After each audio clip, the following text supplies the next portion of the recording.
The Valkyrie had long been the stuff of legends, an ancient race of warriors whose dominance once stretched across the galaxy. Their martial prowess had been unmatched, their conquests unchallenged, and their legacy etched into the very fabric of the cosmos. For millennia, they had slumbered, encased in stasis, waiting for the moment when the stars would align, and the galaxy would once again be ripe for their return. That moment had arrived. The Valkyrie awakened, their minds sharp and their bodies strong, driven by the singular purpose of reclaiming their former glory. To the Valkyrie, war was not merely a means to an end, it was a sacred practice, a noble endeavor that defined their existence. It was governed by strict codes of honor, passed down through countless generations. Battles were fought face to face, with respect for the enemy and a deep reverence for the rituals that surrounded combat. The Valkyrie believed that true strength came from adhering to these traditions, that honor in battle was more important than the outcome itself. Their weapons, though powerful, were as much symbols of their culture as they were tools of war, designed with precision and wielded with pride. As they emerged from stasis, the Valkyrie immediately set about assessing the state of the galaxy. It had changed in their absence, with new powers rising and falling, but none seemed worthy of their attention, until they detected humanity. The humans had spread across the stars with surprising speed, establishing colonies and building fleets that hinted at their growing strength. To the Valkyrie, this was a challenge, an opportunity to prove their superiority against a new and untested opponent. They viewed humanity not as equals, but as a lesser race that needed to be shown the true meaning of war. The decision to engage humanity in battle was made swiftly. The Valkyrie believed that their ancient strategies, honed over eons of conflict, would easily crush any resistance. They saw no need to adapt, no reason to doubt their methods. With the same confidence that had carried them through countless victories in the past, they sent a formal declaration of war to Earth. It was a grand gesture, one that demanded respect and adherence to the rules of combat that the Valkyrie held dear. They expected humanity to respond in kind, to meet them on the battlefield with honor and dignity. Yet, even as they prepared for war, there were subtle signs that the galaxy had changed more than the Valkyrie realized.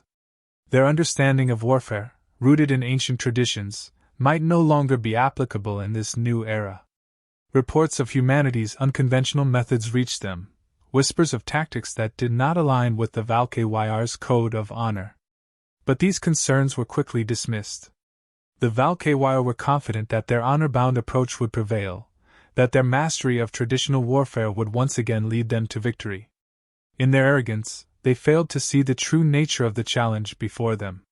They did not consider that humanity, a species forged in the fires of countless internal conflicts, might have developed a way of war that was far more brutal, efficient, and unbound by the traditions the Valkyrie held so dear. As they readied themselves for battle, the Valkyrie remained steadfast in their belief that they knew war better than any other race. Little did they realize that the war they were about to wage would be unlike anything they had ever encountered. The stage was set for a conflict that would test not only their strength but also their very understanding of what it meant to be a warrior in a galaxy that had moved on from the ideals of the past. The Valkyrie fleet arrived at the appointed battleground with a sense of grandeur and anticipation. Their ships, massive and ornate, moved into formation, each vessel a testament to their ancient dominance. These were not just warships, they were monuments to past victories, adorned with symbols of honor and tradition. The Valkyrie warriors stood ready, prepared for a battle that would reaffirm their superiority. They waited, expecting the humans to appear in kind, ready to engage in the honorable combat that the Valkyrie had mastered over millennia. But the humans did not arrive as expected. Instead of a formal engagement, the Valkyrie found themselves under attack from an enemy they could not see. The first strike came without warning, a barrage of long-range missiles and drones, launched from beyond the reach of the Valkyrie's weapons. The humans employed stealth technology that rendered their fleet nearly invisible, allowing them to strike from the shadows and disappear before the Valkyrie could mount a proper defense. It was a tactic that the Valkyrie had never encountered, one that violated every principle of honorable warfare they held dear. Caught off guard, the Valkyrie struggled to respond. Their ships, designed for close-range combat, were ill-suited for this kind of engagement. They fired blindly into the void, hoping to hit an enemy that remained frustratingly out of reach. The battlefield, which they had expected to be a stage for a grand, honorable conflict, descended into chaos. The Val-Kyr, unprepared for such an unconventional approach, were forced onto the defensive, their formations breaking apart under the relentless assault. The shock of modern human warfare hit the Val-Kyr hard. Accustomed to battles fought with honor, face to face, they found themselves dealing with an enemy that showed no interest in tradition or ceremony. The humans fought with precision and efficiency, their weapons designed not for spectacle but for maximum effectiveness. Every strike was calculated to inflict the greatest damage with the least risk, a method that was as ruthless as it was effective. The Val-Kyr, bound by their ancient codes, struggled to adapt. Their strategies, honed over centuries of traditional warfare, seemed almost useless against this new kind of enemy. The rules of engagement they had lived by were irrelevant in the face of human tactics. The humans did not give them the chance to fight back on equal terms. Instead, they exploited every weakness, targeting the Val-Kyr's most vulnerable points with surgical precision. As the battle wore on, the Val-Kyr's losses mounted. Ships that had survived countless wars were reduced to wreckage, their proud symbols of victory tarnished by the cold efficiency of the human assault. The Val-Kyr warriors, trained to fight with honor, found themselves outmatched by an enemy that fought to win by any means necessary. The realization began to sink in. They were facing a kind of warfare that they were wholly unprepared for. In the aftermath of the battle, the Val-Kyr were left reeling. Their fleet, once the embodiment of their power, had been decimated. The survivors regrouped, trying to make sense of what had just happened. Their leaders, who had entered the battle with such confidence, were now bewildered by the sheer ruthlessness and efficiency of the human attack. This was not the war they had expected. It was something far more brutal, far more unforgiving. The first encounter with humanity had shaken the Val-Kyr to their core. The warriors who had once believed that they knew everything about war were now beginning to question that belief. The rules had changed, and the Val-Kyr were left struggling to catch up. The battle had shown them that their understanding of warfare, rooted in ancient traditions, was no longer sufficient in a galaxy that had moved on. The Val-Kyr were faced with a harsh truth. The war they had awakened to was unlike anything they had ever faced before, and they were dangerously unprepared for what was to come. The initial defeat left the Val-Kyr shaken, but not broken.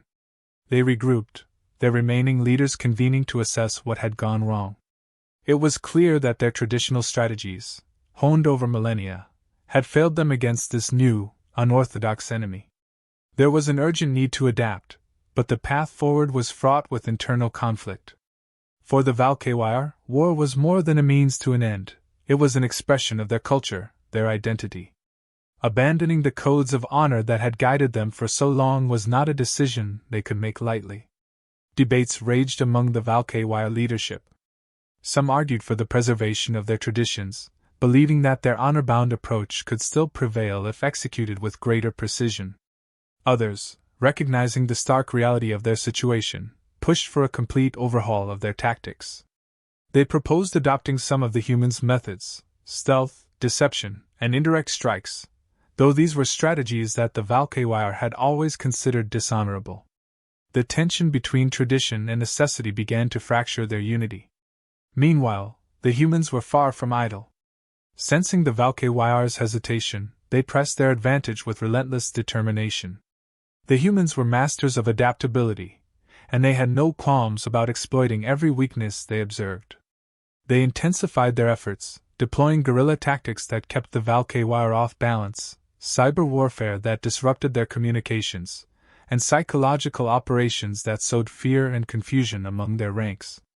The Val-Kyr, still struggling to reconcile their values with the demands of this brutal new war, found themselves constantly outmaneuvered.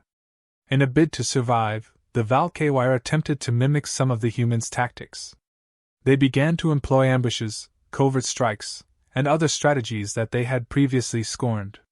But these efforts were often clumsy and ineffective, undermined by their leaders' reluctance to fully embrace what they saw as dishonorable methods. The HFY's attempts to adapt were further hampered by their rigid command structure, which was ill-equipped to handle the fluid, rapidly changing dynamics of modern warfare. The humans, by contrast, thrived in this environment, their decentralized command allowing for swift, decisive action. As the war dragged on, the HFY's losses mounted. Their once proud fleet was a shadow of its former self, and their warriors, though still fiercely committed, were growing weary. The humans showed no mercy, their attacks becoming ever more precise and devastating. The HFY were being pushed to their limits, forced to confront the uncomfortable truth that their traditional methods were no match for the humans' ruthless efficiency. The gap between the two forces widened with each engagement, the HFY's resistance increasingly futile. Desperation began to set in. The confidence that had once been the hallmark of the HFY was eroding, replaced by a gnawing sense of doubt. Internal conflicts flared as the leaders clashed over whether to continue fighting or seek a way to end the war. Some argued that it was better to die with honor than to surrender, while others, recognizing the hopelessness of their situation, began to question whether their pride was worth the destruction of their entire civilization. The unity that had once defined the HFY was fracturing under the pressure of a war they had never anticipated. As the HFY continued to lose ground, the reality of their situation became impossible to ignore.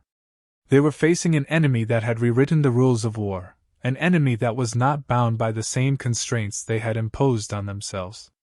The realization was a bitter one. They were fighting a battle that they were not equipped to win, against an adversary that they had profoundly underestimated. The section closes with the HFY at a crossroads, their leaders grappling with the choice between clinging to their ancient traditions or embracing the harsh realities of a galaxy that had left them behind. The relentless onslaught of human warfare left the HFY with little choice but to confront the harsh reality they had long resisted. Their once unshakable codes of honor, which had defined their approach to war for millennia, began to crumble under the weight of necessity. The HFY, who had always prided themselves on their honorable conduct in battle, now found themselves employing tactics they had once deemed beneath them. Ambushes, deception, and guerrilla warfare became tools of survival, not of choice. Each decision to abandon a piece of their tradition was met with bitter reluctance, but survival demanded it. The HFY were forced to sacrifice their principles, one by one, as they struggled to endure the unyielding human assault. The humans, having identified the HFY's weaknesses, showed no mercy. They understood that their path to victory lay in exploiting every vulnerability of their enemy, and they pursued this goal with ruthless efficiency. The attacks were unrelenting, targeting not just the HFY's military forces but their very infrastructure.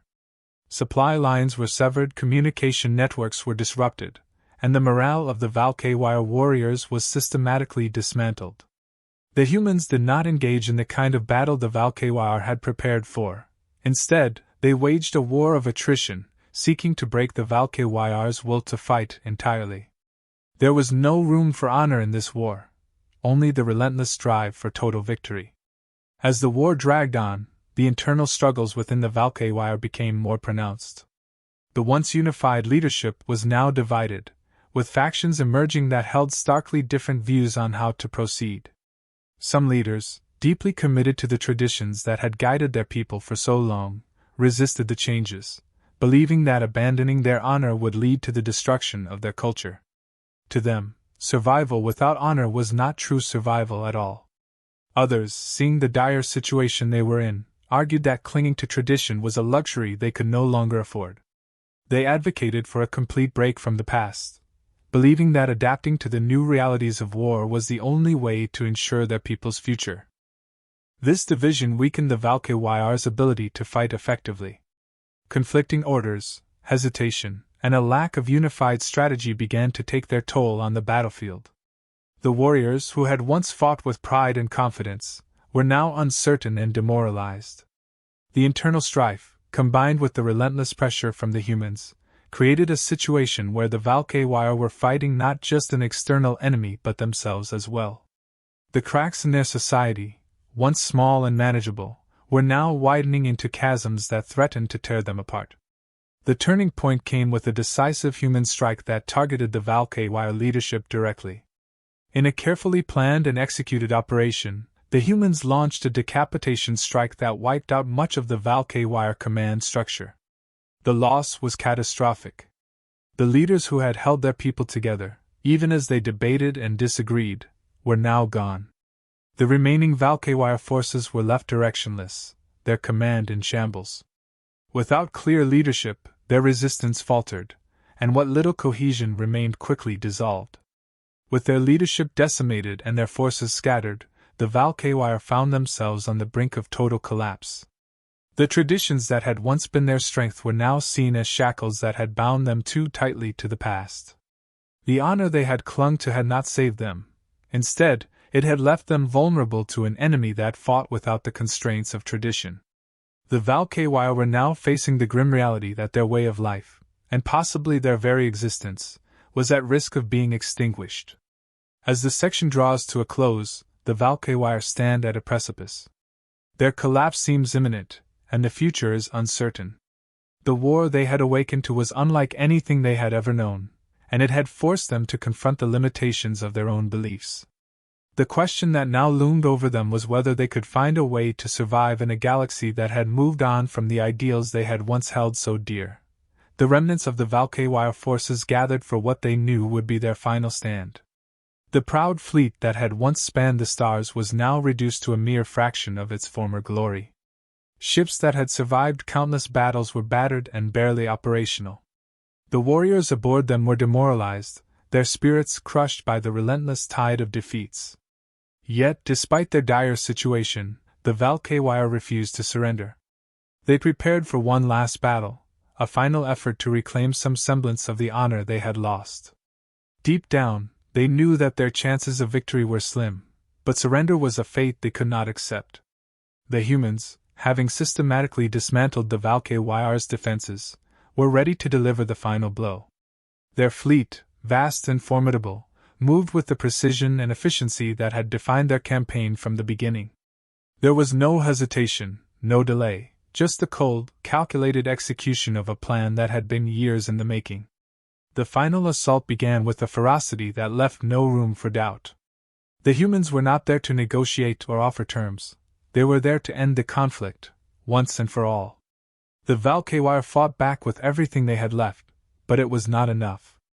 Their ships, designed for close combat and honorable engagements, were no match for the overwhelming firepower and advanced tactics of the human fleet. The battle was brutal and one-sided. The HFY, who had once been the masters of warfare, found themselves outgunned and outmaneuvered at every turn.